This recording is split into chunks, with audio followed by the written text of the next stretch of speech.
The Odyssey, Part 3, The Return of the Hero. In Book 13, Odysseus, laden with gifts, is returned in secret to Ithaca in one of the magically swift Phaeacian ships. In Ithaca, Athena herself appears to the hero. She advises him how to proceed and disguises him as a beggar. Notice that this new hero of the post-war age of disillusionment will achieve success not only by physical power, but also by guile and wisdom. In Book 14, Odysseus, in his beggar disguise, finds his way to the house of his old and trusty swineherd, Eumaeus. Eumaeus is the very image of faithfulness in a servant, a quality much prized by Homer's society.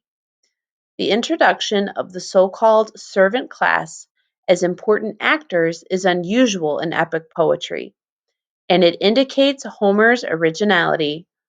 Odysseus is simply but politely entertained in the swineherd's hut, but he remains disguised from Eumaeus. In Book 15, we go back to Telemachus, who is still with Menelaus and Helen. The plots of the father and son are now about to be brought together. Athena appears to the boy and advises him to return home. She warns him that the evil suitors plan to ambush him.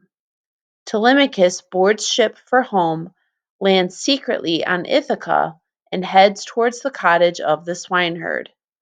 As father and son were moved closer and closer together, the suspense in the audience must have become great. Now Homer is ready for what could be the most dramatic moment in the epic.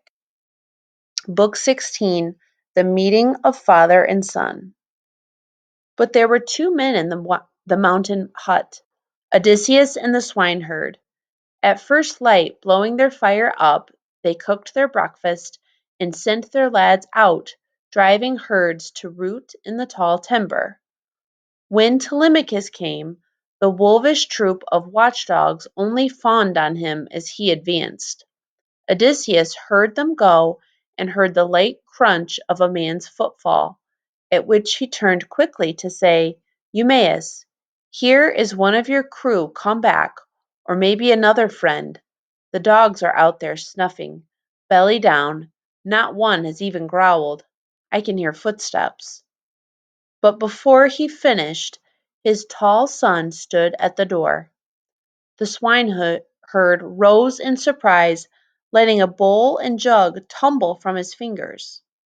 Going forward, he kissed the young man's head, his shining eyes in both hands, while his own tears brimmed and fell.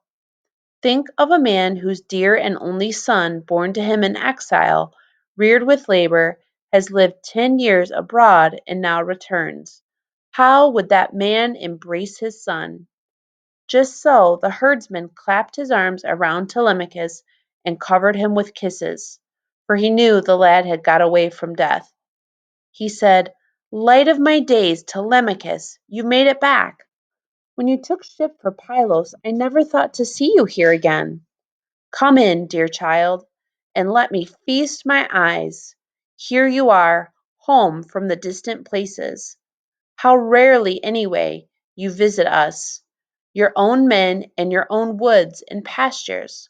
Always in the town, a man would think you loved the suitors' company, those dogs. Telemachus, with his clear candor, said, I am with you, uncle. See now, I have come because I wanted to see you first, to hear from you if mother stayed at home, or is she married off to someone, and Odysseus's bed left empty for some gloomy spider's weaving? Gently the forester replied to this, At home indeed your mother is, poor lady, still in the women's hall. Her nights and days are wearied out with grieving.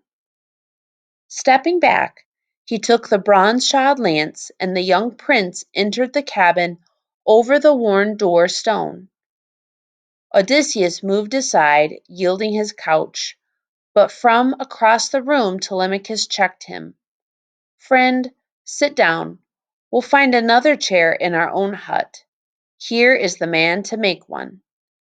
The swineherd, when the quiet man sank down, built a new pile of evergreens and fleeces, a couch for the dear son of great Odysseus, then gave them trenchers of good meat left over from the roast pork of yesterday, and heaped up willow baskets full of bread and mixed an ivy bowl of honey-hearted wine. Then he in turn sat down facing Odysseus.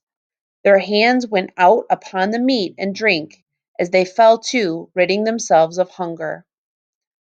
Not realizing that the stranger is his father, Telemachus agrees to protect him as best he can.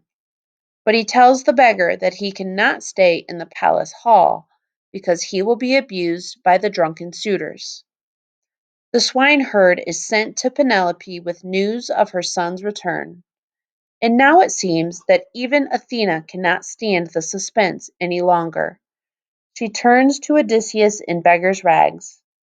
She tipped her golden wand upon the man, making his cloak pure white and the knit tunic fresh around him. Lithe and young she made him, ruddy with sun, his jawline clean, the beard no longer gray upon his chin, and she withdrew when she had done. Then Lord Odysseus reappeared, and his son was thunderstruck.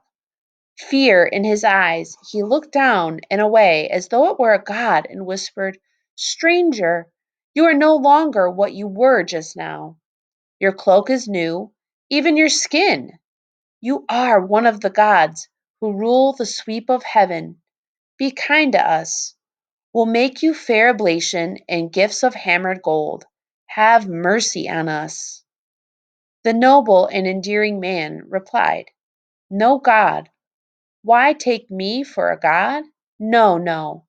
I am that father whom your boyhood lacked and suffered pain for lack of. I am he."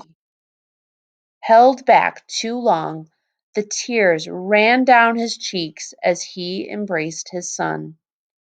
Only Telemachus, uncomprehending, wild with incredulity, cried out, "You cannot be my father Odysseus. Meddling spirits conceived this trick to twist the knife in me. No man of woman born could work these wonders by his own craft, unless a god came into it with ease to turn him young or old at will. I swear you were in rags and old, and here you stand like one of the immortals." Odysseus brought his ranging mind to bear and said, "This is not princely to be swept away by wonder at your father's presence. No other Odysseus will ever come, for he and I are one, the same. His bitter fortune and his wanderings are mine. 20 years gone, and I am back again on my own island." Then, throwing his arms around this marvel of a father, Telemachus began to weep. Salt tears rose from the wells of longing in both men, and cries burst from both as keen and fluttering as those of the great taloned hawk, whose nestlings farmers take before they fly. So helplessly they cried, pouring out tears, and might have gone on weeping so till sundown.